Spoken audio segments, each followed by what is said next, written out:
Here we are going to see the topic of efficiency in a transformer. So whenever we are talking about a transformer, we had already seen from the previous lectures, transformer is composed of two circuits. The first circuit is the input circuit where we are providing the supply, and the second circuit is the circuit where the load is connected.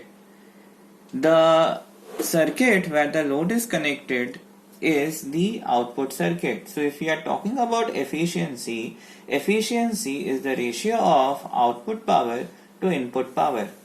The input power is composed of output plus losses. So now comes the question, what are the various types of losses associated in a transformer? In a transformer, the losses are broadly classified into two types. The first one is a variable loss and the second one is the constant loss. Variable loss is also termed as the copper loss. Copper loss is basically the I square R losses. It's a variable quantity since as the current will keep on varying, the entire term I square R will also keep on varying. Secondly, the other type of loss is the constant loss. Constant loss is also being termed as iron loss and or it is also termed as core loss. These losses remain constant irrespective of the type of loading and the current which flows through the winding. They are classified under two types. The first one is eddy current loss, which is denoted by PE, and the second one is the hysteresis loss, which is denoted by PH. From the previous discussions and the material circulated for the magnetic material, the eddy current loss was given by the formula Ke B max square into F square into T square into V, where B max stands for the maximum flux density in the core and the unit is Weber per meter square. F stands for the frequency of the AC supply, T stands for the thickness of the lamination and V is the volume of core. Eddy current, we know that it is the current which keeps on circulating in the core, and due to this current, circulating current, there is always a loss which goes inside it. The second quantity or the second loss is the hysteresis loss. Hysteresis loss is denoted by pH. What is basically hysteresis? Whenever a magnetic material goes a repeated magnetization and demagnetization, there is an hysteresis loss. So from the pH curve, we can see whenever the material is magnetized by applying the magnetic field intensity H, and the same is again demagnetized, there is always a lagging of magnetic flux density with respect to H. So this is called as hysteresis. The area under the hysteresis curve gives the hysteresis loss. Empirically, the hysteresis loss is given by the formula B max to the power x eta into F and V. The hysteresis loss is proportional to the frequency. This is an important point, and the different terms involved in this formula have been explained as follows. Eta is the hysteresis coefficient, Bmax is the maximum flux density, F is the frequency of the supply, and X is a constant which lies in the range from 1.5 to 2.5. V is the volume of the core.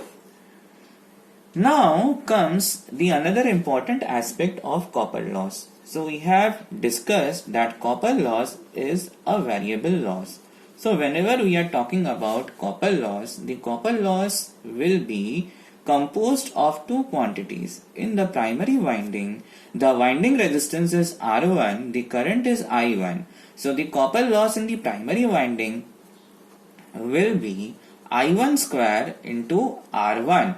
Whereas the copper loss in the secondary winding will be I2 square into R2. Combination of the losses in primary and the secondary winding will give us the complete copper loss inside the transformer. This has got another formula.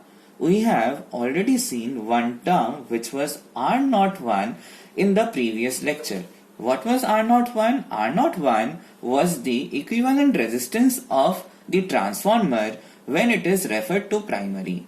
Either the copper loss can be calculated by the formula I1 square R1 plus I2 square R2, or either we can write a single formula I1 square into R01, where we are accounting only for the current which is flowing through the primary winding. The current is I1. R01 is the summation of primary winding resistance plus the resistance which is of the secondary winding referred to primary. We had discussed from the previous lecture R01 was equal to R2 divided by K square. Similarly, if we want to make use of the secondary current only, the formula of copper loss will be I2 square into R02. What was R02? R02 is the equivalent resistance of the secondary winding of the transformer referred to primary, which is R02 is R2 plus R1 dash. R2 plus R1 dash, we had seen it was K square into R1. So either we can use the first formula, either we can use the second formula, or we can use the third formula to determine the copper loss. If we are talking about copper loss, it has got a very important aspect, that is the full load copper loss. If we are writing I2 we are considering as the full load current. So what is the full load current? Full load current is the current which is written on the nameplate details. From the video lecture 1, I had discussed an example with you all, where I had discussed the kVA rating of the transformer was 2 kVA, and suppose we had taken a parameter of 230 volt and 200 volt transformer. The rated current in the primary we calculated as 2 into 10 to the power 3 divided by 230.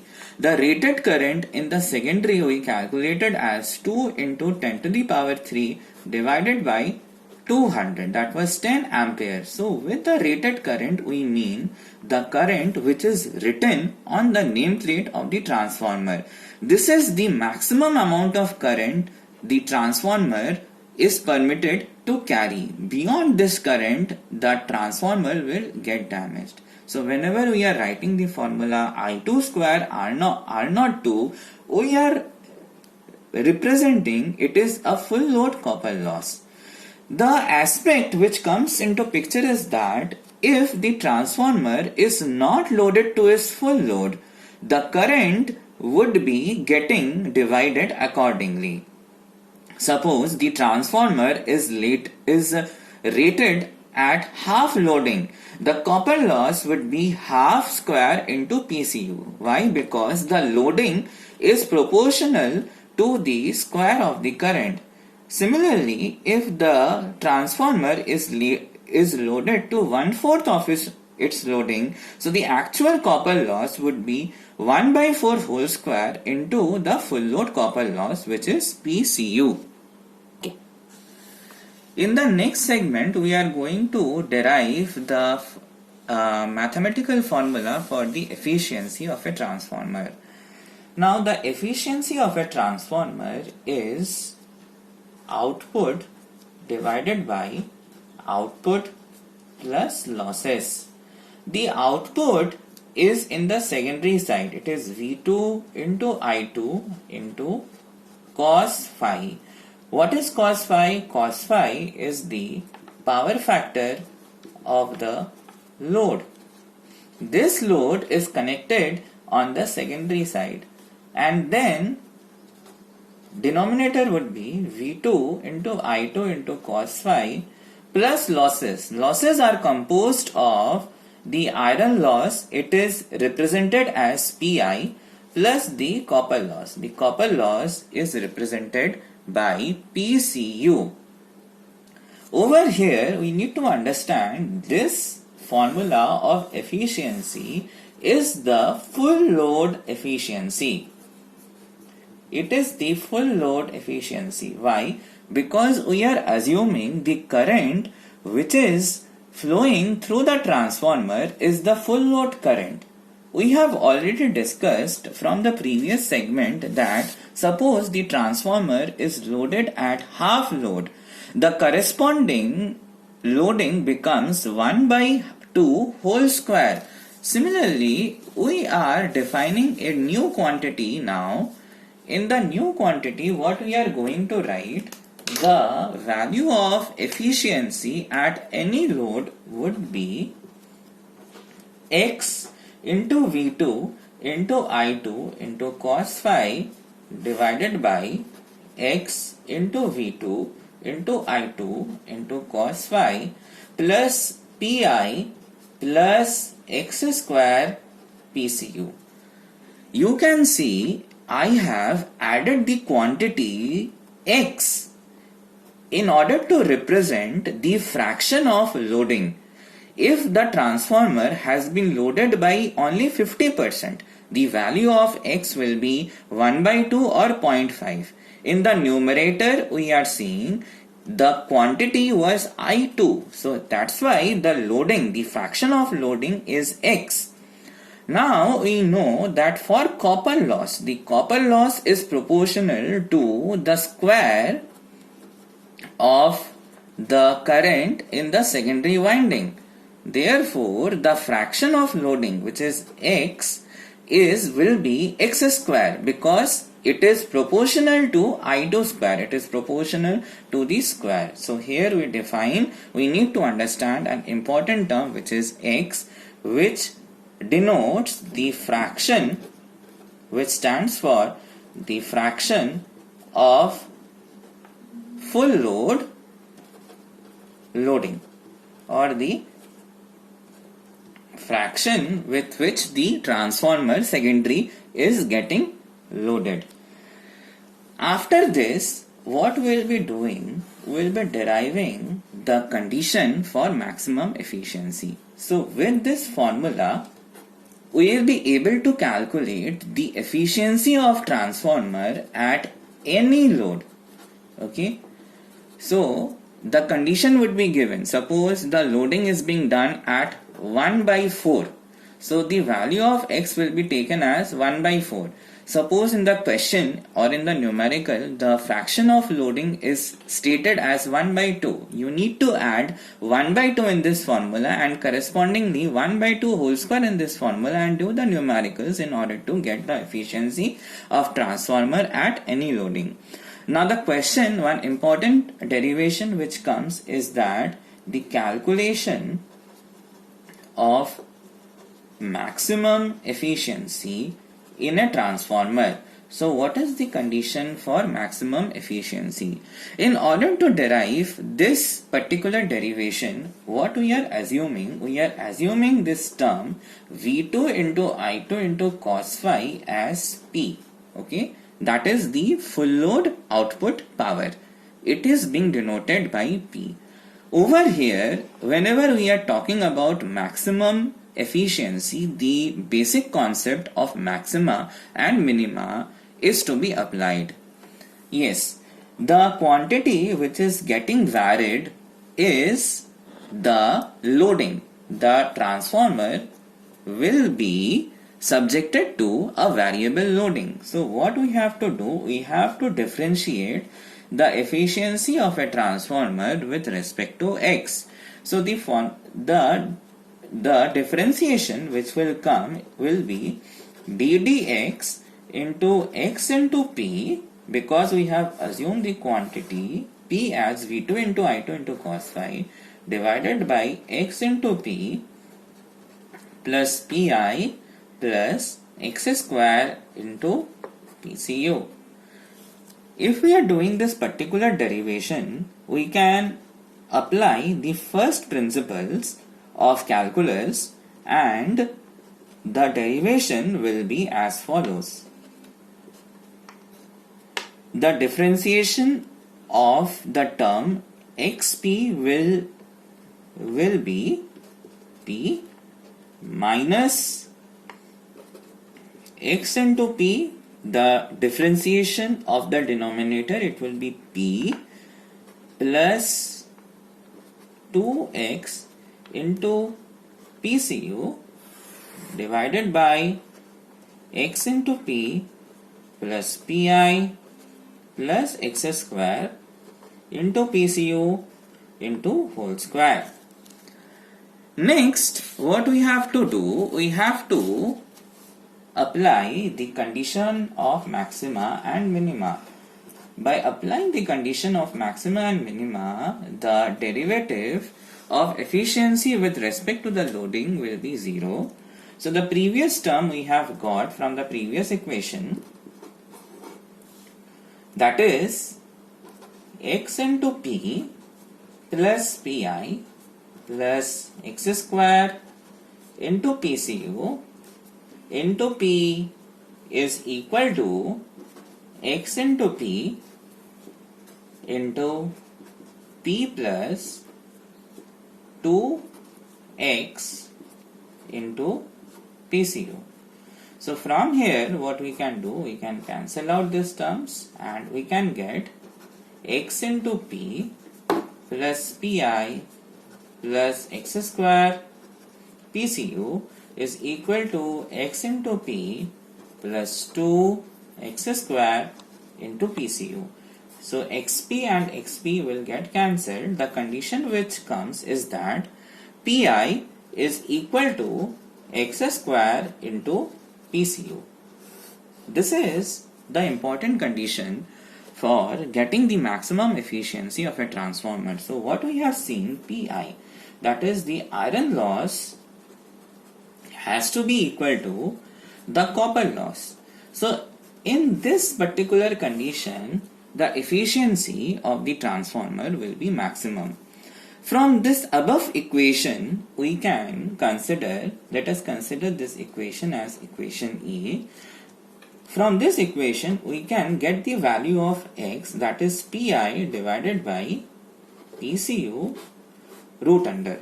So what does this formula gives us? This formula gives us the load or the fraction of loading at which the maximum efficiency occurs. So the maximum efficiency will be occurring at this value of x. The next formula, what we can write, the output kVA corresponding to maximum efficiency, the output kVA corresponding to the maximum efficiency would be x times the rated kVA. Okay, so what we can write, what is the value of output kVA for maximum efficiency will be equal to the rated kVA into x. We have calculated the value of x, that is pi divided by PCU. Next, what we are going to see is the output current corresponding to maximum efficiency. That means at what value of secondary current the efficiency is maximum. Okay, so this particular current we are going to see. Now see, here we have considered, that is core loss must be equal to the copper loss. The core loss, okay, the core loss is the iron loss, it is equal to the copper loss. The copper loss can be written as, if we are talking with respect to the secondary side, it would be I2 square into R02. So the value of I2 corresponding to the maximum efficiency would be iron loss divided by R02 root under. So this is the value of current at which the maximum efficiency will occur. Now, after having discussed the concept of efficiency, we will take up a numerical problem where we can understand this concept. In this numerical, it has been given a transformer is rated at 25 kVA. The voltage ratings of the windings are 2200 volt and 220 volt respectively. So it means the primary winding is rated at 2200 volt and the secondary winding is rated at 220 volt. The resistance of the primary winding has been given as 1 ohm, which is R1. The resistance of the secondary winding has been given as 0.01 ohm, which is R2. The question is asking to determine the full load efficiency at 0.8 power factor if the iron loss is equal to 80% of the full load copper loss. We have to understand this question. The question is asking about the full load efficiency. So whenever we have been asked about the full load efficiency, for full load the value of X is 1. The formula which we are going to apply is eta full load is equal to V2 into I2 into cos phi divided by V2 into I2 into cos phi plus Pi plus PCU. Okay. Over here we don't know the value of iron loss. So for that this hint has been given, and we also don't know the exact value of the copper loss. The value of copper loss is to be found out from the given data. So we know the copper loss. The formula of copper loss was I1 square R1 plus I2 square R2. So we need to calculate the value of I1. So I1 is the full load current at the primary side. So I1 would be 25 into 10 to the power 3 divided by V1. The value of V1 is 2200. Okay. We can calculate the value of I2. So the value of I2 would be 25 into 10 to the power 3 divided by 220. The value of I1 comes out to be 11.36 amperes. Similarly, the value of I2 comes out to be 25000 divided by 220. It will be 113.63 amperes. So we can calculate the copper loss, and this copper loss is the full load copper loss. It will be 11.36 whole square into R1. R1 is 1 plus 113.63 whole square into R2, that is 0.01. The value of full load copper loss will come out to be, after solving this, as 258 watts. So the full load copper loss comes out to be 258 watts, and from the given data the full load iron loss is 80%, that is 80 by 100 of the full load copper loss. So it would be 0.8 into 258, the copper loss which we had obtained from the previous step. It comes out to be 206.4 watts. So we have got the full load copper loss, the full load iron loss, and these two data are fair enough to calculate the full load efficiency. The power factor has been mentioned in the question already as 0.8. So we can substitute this particular values. So V2 is 220 into I2. The value of I2 we have got it as 113.63. The value of cos phi is 0.8 divided by 220 into 113.63 into 0.8. plus the full load iron loss. The full load iron loss is 206.4 watts plus the full load copper loss, it is 258 watts.